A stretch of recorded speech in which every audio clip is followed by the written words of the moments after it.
Welcome to PC Woods Kids Tech Talk. Today we're looking at the Axle 3D Nvidia GTS450 video card. This one here is the classic edition, so it doesn't come overclocked. It has 1 gig of GDDR5 128-bit card. As you can see here, it's a mainstream classic edition. It does not come overclocked. However, it has all the necessary Nvidia support, as you can see here, for the latest games.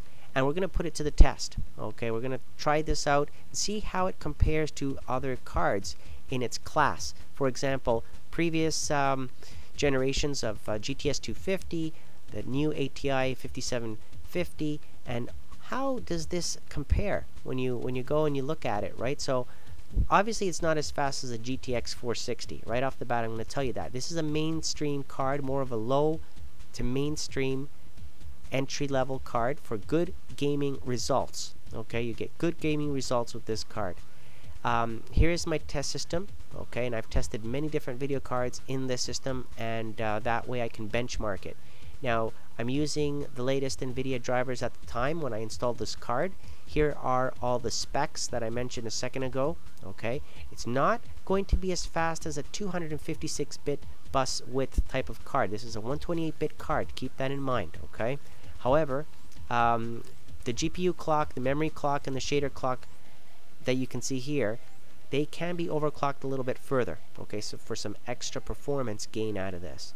Here are the default temperatures at the default clock speeds. Okay, and I did manage to manually overclock it at these frequencies, so we can get some further results in the benchmarks. So 3D Mark Vantage here, GPU score is 8657.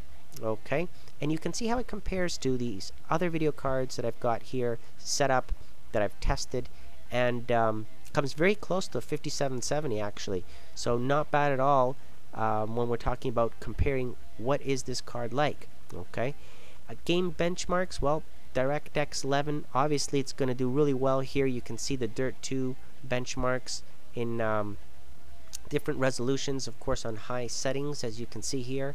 Also in Battlefield Bad Company 2, excellent results, as you can see here as well. So if you're willing to spend roughly about $130, that's the average price for a GTS 450 right now. Okay, this is what this card costs roughly.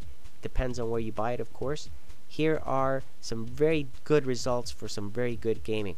Okay, so obviously you don't have to shell out $200-300. You can save a couple bucks if this type of performance is more than enough for you.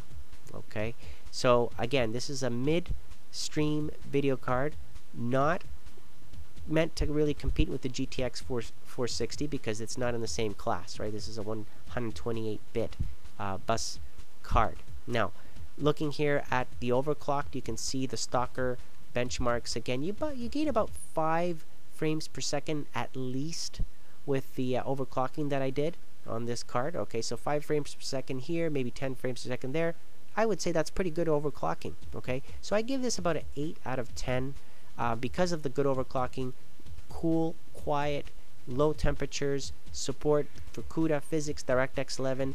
It's got an HDMI port on it that is a mini HDMI. A lot of video cards from many brands come with that. I'm not a fan of the mini HDMI. I don't like it because you have to go out and buy a different size cable.